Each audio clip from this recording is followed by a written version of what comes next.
오늘 말씀을 통해서 우리는 정말 예수님이 우리에게 무엇을 원하시는지, 어떻게 살아가야 하는지, 우리가 일어나 빛을 발하라는 말씀을 받았는데요. 예수님이 우리의 잠든 영혼을 흔들 깨우시면서 우리에게 주시는 말씀이 무엇인지를 오늘 깨달으면서 참 선교적 사명을 가진 사람, 선교적 교회는 이렇게 산다는 것을 우리가 오늘 말씀을 통해서 배울 수 있기를 바랍니다. 오늘 두 이야기가 소개가 되고 있는데요. 조금 이렇게 욕심을 가졌습니다. 우리가 잘 아는 것처럼 가버나움 백부장 이야기입니다. 성경에는 많은 백부장들이 나오는데 백부장과 관련돼서는 상당히 긍정적인 메시지가 있는 것을 우리는 알 수가 있습니다. 예수님이 십자가에서 죽었을 때에 로마 백부장이 어떻게 했죠? 예수님이 참 하나님의 아들이라는 것을 증언하기도 했고요. 또 고넬료라는 백부장도 우리가 알고 있고요. 오늘 여기서 나오는 백부장 역시 예수님이 정말 이스라엘에 이만한 믿음의 소유자가 없다고 하시면서 아주 극찬을 한 사람입니다. 그러면 오늘 시간 제가 여러분에게 한번 묻겠습니다. 믿음은 무엇인가? 믿음은 뭐라고 생각하십니까? 언젠가 나누었지만 믿음은 하나님과 그의 아들 예수 그리스도를 믿고 사랑하고 그의 백성들을 사랑하는 것이다 라는 정의를 나눈 적이 있습니다. 여러분 참 그 말이 오늘 이 본문에서 꼭 맞아떨어집니다. 백부장이 있었는데요. 로마 백부장입니다. 가버나움입니다. 예수님의 3대 사역지 중에 하나가 가버나움이잖아요. 어떻게 보면 그 세 지역 중에서 가장 선교의 허브라고 할 수 있는 곳이 가버나움입니다. 베세다와 고라신과 함께 3대 사역지인데 그 중에서도 가장 중심 센터는 이 가버나움이라고 볼 수가 있습니다. 이 케이프나움, 위로의 마을이라는 뜻이죠. 예수님의 위로. 예수님은 위로자로 오셨다는 것을 보여주시기 위해서 이 가버나움이라는 곳이 특별히 중요하게 사용되고 있는 그런 마을이라는 것을 우리가 알 수가 있습니다. 이 가버나움에 백부장이 있었는데 로마 백부장이죠. 자, 이스라엘은 로마의 식민지입니다. 이 가버나움에 있는 백부장에게 종이 있었는데 한 종이 죽어간다라는 것입니다. 백부장의 사랑하는 종이 병들어 죽게 되었다는 것입니다. 자, 그런데 이 백부장은 누가는 백부장이 이 종을 사랑했다라고 이야기를 합니다. 백부장은 지배 계층이고 피지배 계층인 종을 사랑하는 사람이었습니다. 그런데 마음이 안타까웠겠죠. 그런데 자기가 할 수 있는 게 없습니다. 그런데 예수님에 대한 소문을 익히 들었습니다. 그래서 이 종을 살리고 싶어서 예수님을 청하는 내용입니다. 예수님의 소문을 듣고 유대인의 장로 몇 사람을 예수께 보내오셔서 그 종을 구해주시기를 청합니다. 여러분, 유대 장로들이 예수님을 좋아하지 않아요. 받아들이지 않잖아요. 그들은 예수님이 행하시는 기적을 인정하면서도 믿음으로 하나님의 아들이라고 받아들이지 않는 사람입니다. 그럼에도 불구하고 이들이 예수님에게 갑니다. 자, 왜요? 이 백부장이라고 하는 사람이 자기들에게 베풀어 준 뭔가 감동적인 그런 스토리가 있기 때문에 그렇습니다. 자, 어떤 감동적인 스토리가 있었냐면은 사진에 보면 이에 그들이 예수께 나와 간절히 구하여 이르되 일을 하시는 것이 이 사람에게는 합당하니이다. 그가 우리 민족을 사랑하고 또한 우리를 위하여 회당을 지었나이다 하니. 자, 이 사람이 로마 지배계층 장교인데 참 우리 같은 사람들은 우리 민족을 그냥 힘으로 누르지 않고 우리 민족을 사랑하고 우리 민족을 사랑한 것을 이렇게 마음을 행동으로 나타내 주었는데 우리 민족이 이게 중요한 회당까지도 지어주었다. 시너가까지 지어주었다라고 이야기를 합니다. 그러면서 이 유대 장로들이 예수님에게 꼭 가봐야 한다라는 이야기를 들려주는 거죠. 여러분, 오늘 이 가분한 백부장을 통해서 누가는 우리에게 어떤 도전을 주느냐, 하나님은 누가를 통해서 어떤 메시지를 주느냐, 믿음은 사랑으로 나타난다는 것입니다. 성경 전체가 그래요. 창세기부터 요한계시록까지 믿음과 사랑은 불가분의 관계고, 믿음은 어떨 때는 사랑으로 나타나고, 사랑은 어떨 때는 믿음으로 나타나는 것입니다. 여러분, 그래서 믿음이라고 쓰고 사랑이라고 읽는다라고 말할 수가 있습니다. 여러분 한번 보세요. 자, 신앙은 어떻게 살아야 되냐? 하나님 백성은 십계명을 통해서 우리에게 분명하게 들려주신 게 있잖아요. 신앙은 하나님을 사랑하고, 그의 은혜를 입어서 구원받은 사람은 하나님을 사랑하고 이웃을 사랑하는 것이 바로 믿음이다 라고 우리에게 가르쳐 주시는 거죠. 자, 우리가 잘 알다시피 요한의 이 부분에 대해서 사도 요한은 아주 자세하게 믿음이 사랑이고 사랑이 믿음인 것을 가르쳐 줍니다. 여러분, 또 어떻게 보면 사랑이라는 거 하는 것은 믿음에 기초해야지만 진정한 사랑이라는 것을 또한 우리에게 깨닫게 됩니다. 그리고 이제 예수님께서 이 유대 장로들을 통해서 이 간청을 받아들이면서 이제 길을 떠납니다. 근데 그 백부장 집이 멀지 않았습니다. 백부장이 또다시 2차로 사람들을 보냅니다. 이번에도 뭔가 권세 있는 사람을 보내는 것이 아니라 벗들을 보냈다라고 이야기를 합니다. 6절이죠. 예수께서 함께 가실새 이에 그 집이 멀지 아니하여 백부장이 벗들을 보내 이르되 주여 수고하시지 마옵소서. 내 집에 들어오심을 나는 감당하지 못하겠나이다. 그러므로 내가 주께 나아가기도 감당하지 못할 줄 알았나이다. 말씀만 하사 내 하인을 낫게 하소서. 야, 정말 예수님, 이까지 오실 필요가 없다는 거예요. 내가 감당할 수가 없다는 거예요. 하나님의 은혜를 감당할 수 있는 존재가 아니라는 거예요. 내가 죄인으로서이다 나를 떠나소서라고 베드로가 고백했던 것처럼, 우리가 하나님을 안다면은 우리가 하나님을 감당할 수 없는, 자격이 없는 자, we don't deserve the grace, 그 은혜를 감당할 수 없다라는 사실을 우리는 기억해야 합니다. 그런 겸손이 하나님을 아는 만큼 우리가 낮아지고, 하나님의 은혜 아니면은 우리가 그것을 감당할 수 없는 것을 우리는 고백할 수가 있어야 합니다. 바로 백부장은 그런 믿음을 보여줍니다. 말씀만 하시면 내 하인이 낫겠나이다 라고 고백을 합니다. 나도 내 종들을 이렇게 오라고 하면 오고 가라고 하면 가는 것처럼 예수님께서 명령만 하시면, 말씀만 하시면 그 말씀을 듣겠다라고 이야기를 합니다. 예수님께서 그 말을 들으시고 아주 놀랍게 여기면서 돌이켜서 이렇게 말씀합니다. 무리들 보면서 내가 네게 이르노니 이스라엘 중에서도 이만한 믿음을 만나보지 못하였노라 하시더라.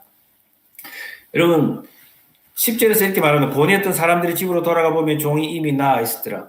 예수님과 백부장이 만났습니까? 안 만났습니까? 만나지 않았습니다. 그냥 믿음을 통해서 그 백부장의 종이 깨끗하게 나았다라는 것을 누가는 우리에게 가르쳐 줍니다.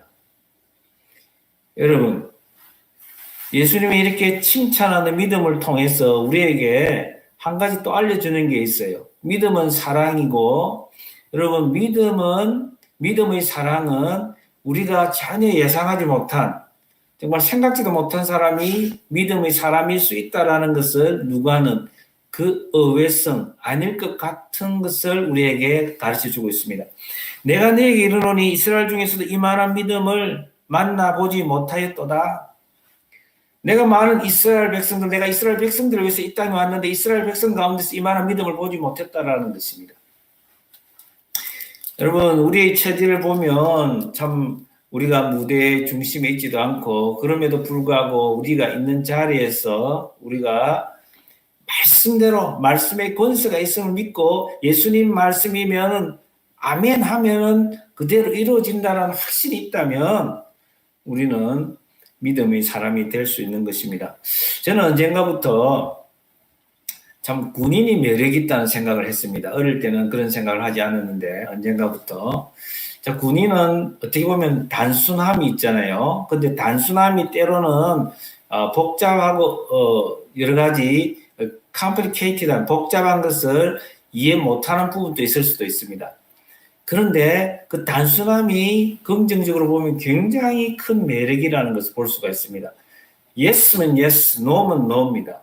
이럴 수도 있고 저럴 수도 있고가 아니고 정말 분명합니다.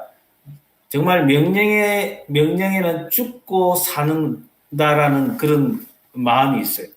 명령이 떨어지면 그대로 간다라는 거죠. 내 생각을 그게 썩는 게 아니에요. 명령이 떨어지면 그대로 간다는 거예요. 명령이 복종한다는 거예요. 그게 군인 정신이잖아요. 하나님 말씀이라고 하면은 그게 내 생각을 썩지 않고 그대로 가는 거예요. 여러분, 우리가 지금 구글이라는 것을 잘 알고 있습니다. 그죠? 요즘에는 뭐 동사로 구글을 한다 이런 표현도 쓰기도 하는데, 자, 우리가 일상생활 속에서 이제 구글이라는 것을 이렇게 놓치고 이용하지 않고 살기가 어렵습니다. 근데 구글이 선발주자가 아닙니다. 후발주자입니다. 더 선발주자가, 빠른 주자가 있었는데, 야후라는 것이 있었습니다. 근데 야후가 완전히 뒤처져 버렸습니다. 게임의 실패자가 되어 버렸습니다. 자, 구글이 오히려 이제는, 모든 전세를 뒤엎고, 이제 선두주자가 되어 버렸는데, 구글과 야후에 대한 비교가 많습니다. 뭐냐면, 구글은 아주 심플리스트를 무기로 했고, 그 가치를 가지고 시작을 했고, 야후는 조금 복잡하게 접근을 했습니다. 그래서 단순함이 복잡함을 이긴다는 것을 우리에게 분명히 가르쳐 준 사건이 구글과 야후의 대결이었습니다. 우리의 마음이 복잡하면, 내 생각이 많으면 결코 우리는 하나님 명령에 순종할 수가 없습니다. 말씀만 하시면 됩니다.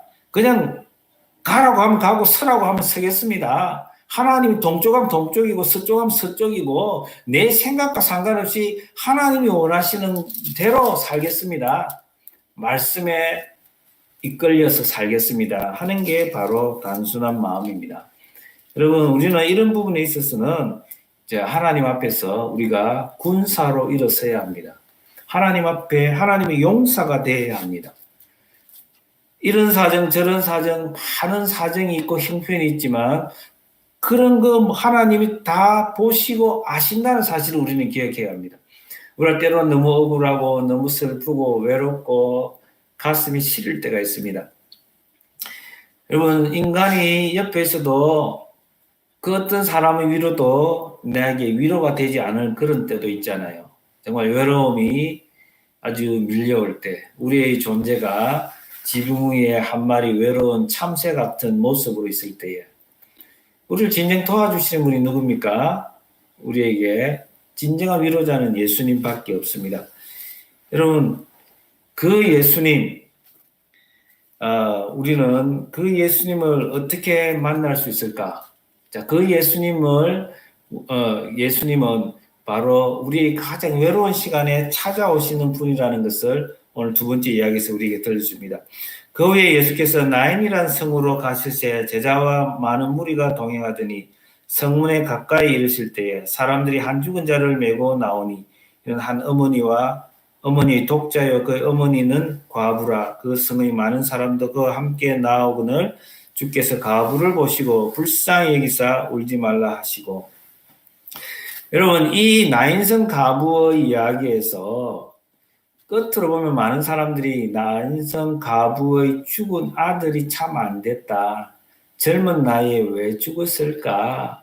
참 인생의 재미도 보고 좀 살다가 죽어야 되지. 아주 인간적인 사람, 육신적인 사람은 그렇게 생각할 수가 있습니다. 여러분, 그런데 오늘 이 말씀을 통해서 누가를 통해서 우리에게 들려주는 메시지가 무엇입니까? 정말 나인성 과부는 세상에서 가장 외로운 사람, 가장 고통스러운 사람이라는 것을 우리에게 가르쳐 줍니다. 여러분, 과부로 산다는 게 쉽지가 않아요. 특별히 그 당시에 가장 힘이 없고 연약함과 가난의 대명사가 과부입니다. 과부와 고아죠. 이 과부에게 한 가지 희망은 바로 아들이 하나 있는데 이 아들이 죽었단 말이에요. 여러분, 이 과부의 마음은 어떻게 우리가 표현할 수 있을까요? 그의 슬픔과 그의 아픔은. 예수님이 여기서 바로 등장을 하십니다. 13절, 주께서 과부를 보시고 불쌍히 여기사 울지 말라 하시고 가까이 가서 그 관에 손을 대시니 맨 자들이 서는지라. 예수께서 이르시되 청년아 내가 네게 말하노니 일어나라 하시매. 자, 예수님이 과부를 불쌍히 여기시고 과부에게 진짜 도와주실 수 있는, 구체적으로 과부의 마음, 과부의 슬픔을 기쁨으로 채워주고 슬픔이 변화되어 춤이 되게 하는 것은 무엇입니까? 그 아들이 살아나는 것입니다. 그 아들은 지금 이미 관 속에 들어가 있습니다. 예수님은 이 관에 손을 대시면서 말씀합니다. 청년아 내가 네게 말하노니 일어나라, 일어나라. 여러분, 일어나라라는 말은 이 히브리 사람들이 어떤 단어를 쓴다고요? 쿰이라는 말을 씁니다. 일어나라, 빛을 발하라 할 때도 쿰이라는 단어를 쓰고요. 자, 해당장 야이로 12살 딸이 죽었을 때 예수님께서 그에게 찾아가셔서 잔다라고 말씀하시면서 일어나라고 할 때도 쿰이라는 말을 썼습니다. 쿰이라고 하는 말은 예수님이 하신 말씀이기 때문에, 예수님은 천지를 창조하신 하나님이, 예수님의 말씀에는 권세가 있어요. 예수님의 입에서 나오는 모든 말씀은 권위가 있습니다. 그 권세 있는 말씀에 아멘으로 하답하는 자는 일어날 수 있다는 것을 성경은 우리에게 도전을 줍니다. 여러분은 오늘 이 시간 일어나라라고 외치시는 그 예수님의 음성을 들을 수 있기를 바랍니다. 이번 우리 새해는 2021년도에는 우리가 말씀을 통해서 성령의 말씀이라고 하는 수레를 타고 우리에게 오시잖아요. 성령은 꼭 말씀 밖에서는 역사하지 않습니다. 말씀으로만 역사를 하시는데, 우리가 말씀을 읽을 때에 성령님 말씀이 내게 풀어지게 하여 주시고, 말씀이 나를 사로잡게 하여 주시고, 말씀으로 인해서 내 눈이 열리게 하여 주시고, 말씀이 아멘으로 화답하게 하여 주셔서 성령께서 말씀을 통하여 말씀하실 때에 예수님의 음성이 들려지게 하시고, 부활하신 예수 그리스도를 사도 바울이 만나고 들었던 것처럼 부활하신 예수님을 보는 은혜를 허락하여 주시옵소서. 이게 우리 모두의 기도 제목이 되기를 바랍니다. 일어나라! 우리가 정말 너무도 마음이 심드렁하고 우리의 손이 주먹을 쥐어도 주먹이 금방 풀려버리고 힘을 줄 수 없는 그런 상황이 일어나더라도, 여러분, 예수님이 일어나라, 김철수야 일어나라, 유기천 일어나라 라고 하는 그 음성을 들을 때에 우리 모두가 일어날 수 있으리라고 믿습니다. 그 말을 듣고 청년은 일어나게 되었고요, 말도 하게 되었다고 합니다. 일어나 앉고 말도 하거늘 예수께서 그를 어머니에게 주시니 모든 사람이 두려워하여 하나님께 영광을 돌려 이르되 큰 선지자가 우리 가운데 일어나셨다 하고 또 하나님께서 자기 백성을 돌보셨다 하더라. 여러분, 모든 사람이 두려워해서 하나님 영광을 받다는 거예요. 죽은 자를 살리시는데, 야, 이분이, 이 예수님이 하시는 일이 하나님이 하시지 않으면 될 수가 없는 일이라는 거예요. 하나님이 하신 일이라는 사실을 받아들이면서 하나님께 두려움으로 하나님께 영광을 돌려드리면서 큰 선지자 우리 가운데 일어나셨다 하고 또 하나님께 자기 백성을 돌보셨다 하더라고 고백을 하게 됐습니다. 여러분, 예수님은 왜 이 땅에 오셨습니까? 자기 백성을 돌보시는 분입니다. 우리를 돌보시기 위해서 이 땅에 오셨습니다. 누가는 이 돌보다는 말을 굉장히 반복을 합니다. 그럼 1장에 가면은 사가랴의 노래가 나오고 마리아의 노래가 나오잖아요. 그 노래에서 하나님은 그 백성을 돌보는 자, 비천한 자를 돌보는 자라고 우리에게 가르쳐 줍니다. 마리아의 창가에 보면요, 그 여종의 비천함을 돌보셨음이라. 보라, 이제 우리는 만세에 나를 복이 있다 일컬으리로다. 가난하고 낮고 천한 나를 하나님이 돌보셨다라고 고백을 합니다.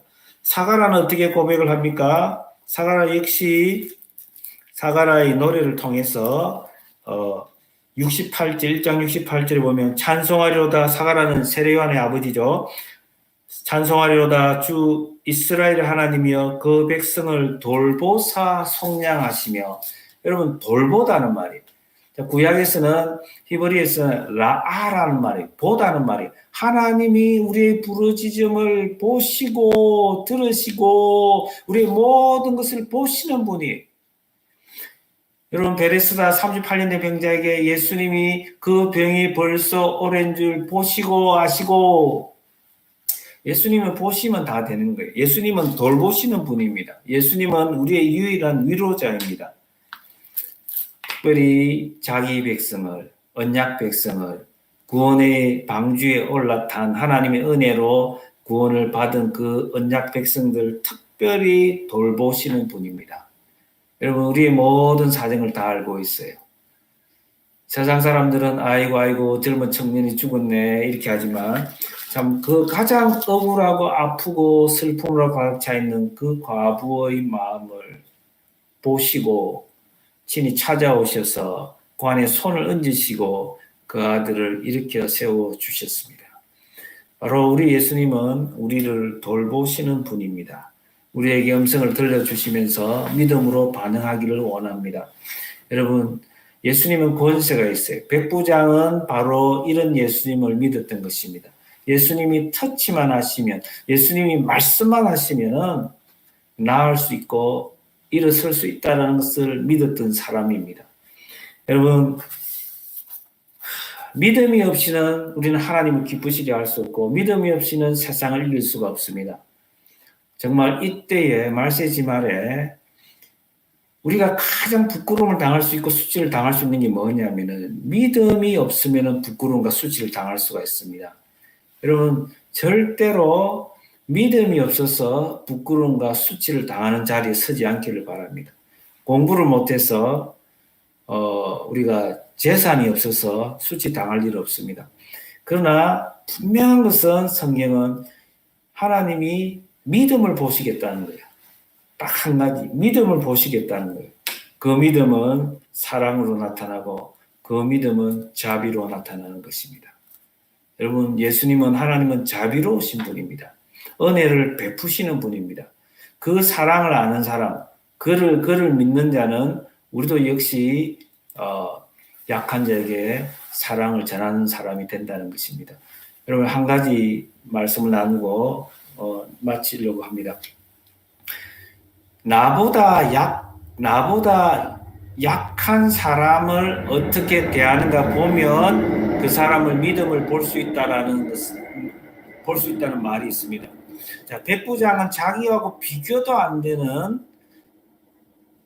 피지배 민족의 종이 죽어가고 있는데 그를 사랑했습니다. 우리가 나보다 못한 자를 어떻게 보느냐에 따라서 우리의 믿음의 실체를 우리는 알 수가 있습니다.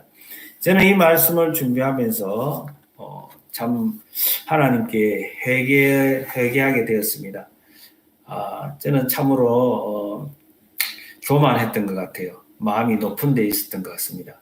그런데 하나님께서 외로움이나 고통을 통해서 어떤 사람도 위로자가 될 수 없고 하나님의 위로를 받기 위해서 말씀밖에 없다는 생각으로 하나님 앞에 섰던 적이 많습니다. 그럴 때에 하나님께서 말씀으로 위로해 주시고 말씀으로 마음을 낮춰 주셔서 다른 사람이 이전에 나보다 약하다고 생각했던 사람이 나보다 더 귀하고 훌륭하다는 것을, 그런 마음을 조금씩 주셨습니다. 여러분, 우리는 정말 주님의 마음으로 사람들을 바라보면서 우리가 세상에서 정말 아가페 교회는 아가페 교회구나, 정말 저 교회는 정말 사랑이 있구나, 믿음이 사랑으로 나타나고 믿음이 사랑이라고 하는 강물이 되어서 열방을 적시는 교회다라는 그런 소문이 나서 하나님으로부터 칭찬받는 교회가 되기를 주님의 이름으로 축원합니다. 오늘 시간 우리가 한번 주신 말씀을 기억하면서 기도합시다. 하나님 아버지, 나에게 백부장의 믿음을 주시옵소서.